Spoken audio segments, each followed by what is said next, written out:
Bonjour à tous, bienvenue dans cette nouvelle vidéo dans laquelle je vais vous parler de mes trucs et astuces pour résister au froid. Alors, je ne parle pas du froid extérieur, ceci dit, c'est un petit peu pareil au niveau des vêtements. Je vous parle dans la maison.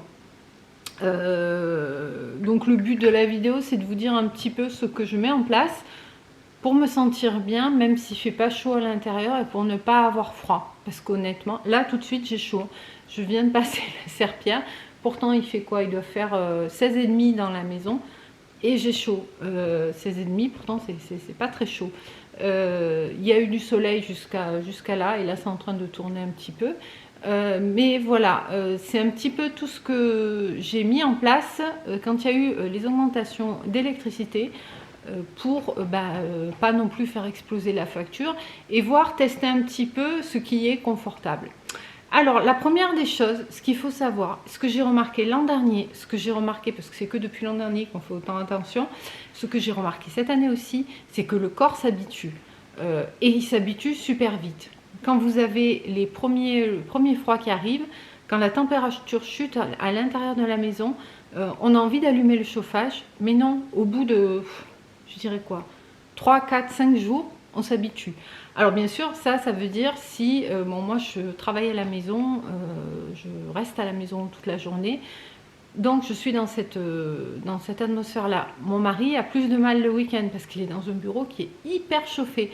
On y est passé ce week-end, il avait des papiers à récupérer, je suis rentrée avec lui, je me suis dit, je ne sais pas comment tu fais pour rester dans un endroit où il fait aussi chaud. Donc c'est un peu plus compliqué pour lui, mais moi qui suis ici, je vous assure, tout le monde me dit mais mets le chauffage et tout, j'ai pas froid. Et pourtant il fait froid. Là il fait 16,5, on est au plus chaud de la journée. Le matin, ce matin on s'est levé, il n'y avait même pas 14. Alors c'est sûr ça pique un petit peu 14, mais j'avais pas froid en soi à dire, à grelotter, non. Alors comment je fais? Donc déjà je vous dis, le corps s'habitue de la même manière que le corps s'habitue à la chaleur. Quand il y a les premières grosses chaleurs qui arrivent ici, pour ceux qui ne me connaissent pas, je suis dans le sud de la France l'été, et qu'on part courir, tu te dis mais c'est bon, je vais arrêter. D'ailleurs la première année où je courais, j'avais arrêté l'été en me disant non mais c'est pas possible, je vais péter, ça m'a pas marché.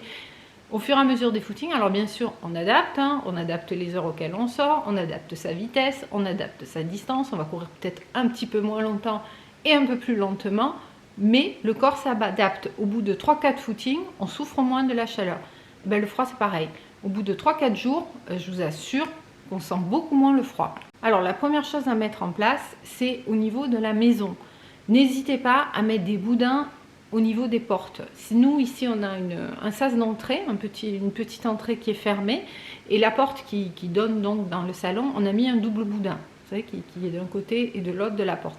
C'est impressionnant comme ça coupe le froid de la porte d'entrée. Si vous n'avez pas de sas d'entrée, mettez-le sur votre porte d'entrée. La température elle est différente entre là-bas et ici, et si on laisse ouvert on voit moins la différence. Donc ça c'est la première chose, déjà fermer les portes où il y a des pièces qui sont plus fraîches ou une entrée, et mettre un boudin de porte. Ensuite au niveau de la maison, profitez du soleil quand il y en a. Ouvrez grand les baies vitrées, tirez les rideaux quand le soleil tape. Et dès qu'il n'y a plus de soleil, vous fermez les rideaux. Et très important, dès que le soleil commence à se coucher et qu'il commence à faire sombre, fermez les volets. Ça fait une grosse différence. Alors, moi, je me rends compte, encore une fois, parce qu'en ce moment, on ne chauffe pas. Mais quand on chauffe, c'est pareil. Ça ne sert à rien de faire carburer le chauffage parce que vous attendez 20 heures pour fermer les volets. Là, tout de suite, à 17h30, si vous êtes chez vous, bien entendu, fermer les volets, ça fait vraiment une différence et ça garde la chaleur à l'intérieur de la maison. Ensuite, bien entendu, s'il y a des pièces dans lesquelles vous n'allez pas au quotidien, genre une chambre d'amis, un bureau où vous n'êtes pas forcément en permanence et que vous ne chauffez pas forcément, pensez bien, encore une fois, à garder la porte fermée, à ouvrir, fermer les volets dans cette pièce aussi, ouvrir quand il y a de la chaleur qui est susceptible de rentrer et fermer dès que le soleil se couche, et le boudin de porte. Donc ça c'est au niveau de la maison. Après dans la chambre, de toute façon nous la chambre on ne l'a jamais chauffée. Moi j'ai horreur de dormir dans des chambres chaudes. Je mets un gros pyjama Et c'est un peu la technique, je vous en parlerai après pour se vêtir, mais la technique de l'oignon, à savoir d'avoir plusieurs couches. On a la couette, on a par-dessus un plaid de chaque côté, donc on a un grand lit à 180 et la couette elle n'est pas hyper grande, donc elle tombe pas énormément. Donc j'ai mis de chaque côté, oups, un truc qui est tombé, pas grave. J'ai mis un plaid pour que ça tombe bien sur le côté, si la couette bouge dans la nuit, qu'on n'ait pas le froid qui rentre. Et par-dessus, je mets encore en plus un grand drap. Alors moi je le mets parce que j'ai le chien, mais finalement je me rends compte que ça nous tient également plus chaud. Si vous avez un chien, si ça ne vous dégoûte pas, prenez-le avec vous, ça dégage une chaleur de malade. Alors c'est vrai que des fois je râle parce qu'il vient se coller à moi la nuit, que je peux pas trop me tourner et qui me gêne un petit peu, mais honnêtement, il dégage une chaleur de dingue. Quand on est à 3 dans la chambre, on ferme la porte de la chambre, le matin, il y a facile 2 degrés d'écart entre la chambre et en bas. Autre chose que je ne vous ai pas dit pour la maison et qui est important aussi, c'est n'hésitez pas à aérer.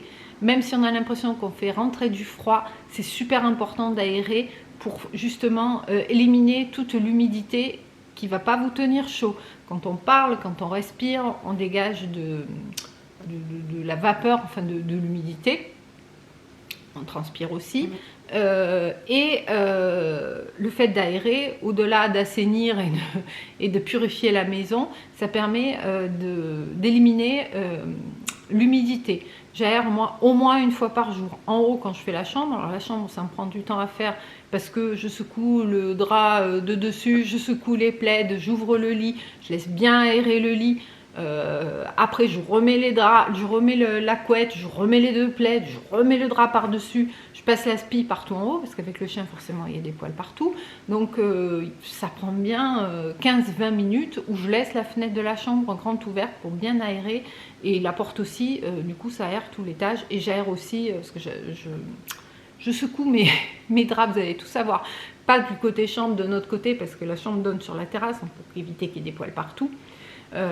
Voilà, donc je laisse bien ouvert pour que ça s'aère suffisamment. Et en bas, pareil, quand je vais aux poules ou que j'étends une machine ou que je m'occupe à l'extérieur, ça arrive forcément dans la matinée, je laisse ouvert la baie vitrée, histoire de bien aérer le bas aussi. Ensuite, ce que vous pouvez faire pour vous réchauffer, on va parler de la manière de s'habiller. N'hésitez pas à multiplier les couches. Là, moi j'ai un gros pull qui monte bien et en dessous j'ai un sous-vêtement un sous-vêtement technique, la marque, un t-shirt, là c'est de la marque Odlo, il en existe de plusieurs marques. Là c'est un warm, j'en ai un extra warm pour si ça va me faire encore plus froid, mais je pense pas qu'on descendra en dessous de 14 à la maison. Quand il y a le sous-vêtement thermique, le gros pull, des fois je rajoute un gilet par-dessus, vous n'avez pas froid. Là j'ai pas mis de foulard, ça aussi, au niveau du cou, couvrez-vous. Soit j'ai un pull comme aujourd'hui qui monte, soit j'utilise ce genre de choses, enroulé autour du cou. Voilà, un foulard quelconque, celui-ci il n'est même pas en soie, rien du tout, mais le foulard enroulé autour du cou, d'un seul coup, ça va vous donner chaud. Pour les pieds, moi je suis de la team, je marche pieds nus chez moi. J'aime pas trop les pantoufles, tout ça et tout. Alors soit j'ai des chaussures, des baskets d'intérieur, mes baskets de course à pied, quand ils sont finis pour la course à pied, je les lave, je les passe en machine et j'en garde toujours une paire que j'utilise à l'intérieur parce que j'ai des semelles et si je porte pas mes semelles, j'ai des douleurs, bref. Donc des fois je suis bien obligée de mettre des chaussures à l'intérieur.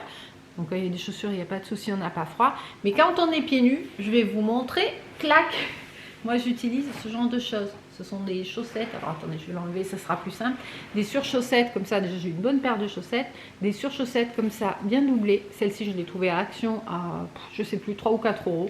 Donc ça coûte pas cher du tout. Par contre, ça tient super méga chaud. D'ailleurs, il faut que je les change. Ça fait 2 jours que je marche avec. C'est un peu crado dessous. Donc j'en ai 3-4 paires. Tous les 2 jours, je les change. Et franchement, pas du tout froid aux pieds. Et je peux marcher sur le carrelage. Ensuite, pour se réchauffer, autre chose qui est super important, bien hydrater la peau. Pour les mains, moi j'ai mon pot de crème à main sur la table et j'en mets plusieurs fois par jour. D'avoir les mains bien hydratées, on a moins froid, je ne sais pas pourquoi, que quand on garde la peau, vous savez, sèche, un peu craquelée. Et moi j'ai tendance à avoir les mains sèches, donc je mets soit de la crème pour les mains, soit du beurre de karité carrément, sur les mains, mais aussi sur le corps. Après la douche, je me tartine tout le corps d'une crème bien hydratante. Et ça permet aussi d'avoir moins froid. Donc ensuite, au niveau de l'alimentation, bah, les boissons chaudes, tout bêtement. Moi, je prends du thé et des infusions. Le thé, j'en prends 2 par jour pour ne pas abuser la théine. Et des infusions, c'est à foison, à volonté. Je dois boire peut-être 2,5 litres de thé tisane par jour. Quand il fait frais, vous prenez une boisson chaude, je vous assure que ça réchauffe et ça réchauffe pendant un bon moment. Déjà, vous prenez la tasse, vous mettez les mains dessus. Si vous avez un petit peu les mains froides, ça les réchauffe. Moi, je suis très sensible des extrémités des mains. J'ai le syndrome de Raynaud, donc c'est un problème circulatoire qui fait que j'ai les mains tout le temps gelées. Là, actuellement, non. Pourtant, je vous dis, il fait 16. Voilà, donc une tasse bien chaude pour les mains. Et boire des boissons chaudes, ça vous réchauffe inévitablement. De la même manière, la soupe. N'hésitez pas à commencer votre repas avec une bonne soupe, parce que souvent, justement, l'hiver, on boit moins, on s'hydrate moins et on en a besoin. Bon, moi, ça, pour moi, c'est pas un souci, mais je vois mon mari, il boit très peu. On commence la plupart de nos repas par un bon bol de soupe chaude. Je vous assure qu'après avoir mangé un bon bol de soupe, pendant un moment, vous n'avez pas froid. Voilà, bah écoutez, je pense que j'ai fait à peu près le tour de toutes les petites choses que je mets en place pour consommer moins et pour supporter mieux. Du coup, le bénéfice secondaire, c'est qu'on a moins froid aussi quand on sort. L'autre jour, il y avait un vent glacial et tout, on est parti se promener. J'ai pas eu froid, j'étais pas plus couverte que d'habitude, à savoir qu'on se réhabitue vite dans l'autre sens.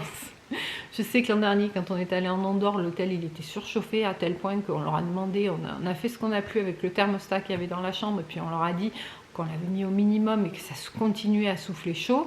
Bon, on a été obligé de dormir la fenêtre entrouverte, il y avait des températures négatives et il faisait encore trop chaud. Quand on est rentré ici, je me gelais. Et on s'habitue dans un sens, mais on s'habitue vite aussi dans l'autre. Donc voilà un petit peu tout ce que j'ai mis en place. Parce que mon mari, lui, il aura allumé le chauffage depuis longtemps. Pour retarder le temps d'allumage du chauffage, et quand on va l'allumer, ça ne va pas être toute la journée. Ça sera un petit peu le matin et c'est tout, le temps que le soleil chauffe quand il y a du soleil. Mais voilà, moi, j'ai pas envie de me réhabituer à avoir froid tout le temps. Et je suis très bien comme ça.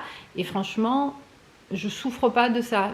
Et c'est pas non plus parce que les familles ils ont l'impression qu'on n'a pas les moyens de se payer du chauffage. Mais c'est pas ça, pour moi c'est de l'argent foutu en l'air. Quand on arrive à mettre en place des petites choses comme ça, où on est bien, moi je suis bien chez moi, j'y suis toute la journée, donc si j'étais pas bien, forcément, voilà. Et ah oui, et puis le deuxième bénéfice secondaire, c'est qu'on brûle plus de calories. Et effectivement, on peut se permettre de manger un petit peu plus sans prendre des kilos. Donc ça, c'est pas mal juste avant les fêtes. Voilà, bah écoutez, j'espère que cette petite vidéo vous aura plu. Dites-moi si vous avez des astuces aussi que j'ai pas citées. Si vous êtes plutôt de la team, je mets le chauffage et tant pis... je préfère avoir bien chaud et voilà, et payer un petit peu plus cher. Ou si vous aussi, vous avez mis en place des choses comme ça pour être bien chez vous, sans chauffer énormément. Voilà, je serais curieuse d'avoir des petits trucs et des petites astuces supplémentaires. Si cette vidéo vous a plu, n'hésitez pas à liker, vous abonner. Si ce n'est pas déjà fait, partagez, me laissez un petit commentaire, ça fait toujours plaisir. Et en attendant la prochaine... On rembobine. Et je disais donc, en attendant la prochaine vidéo, portez-vous bien et je vous dis à bientôt dans une prochaine vidéo. Ciao, ciao!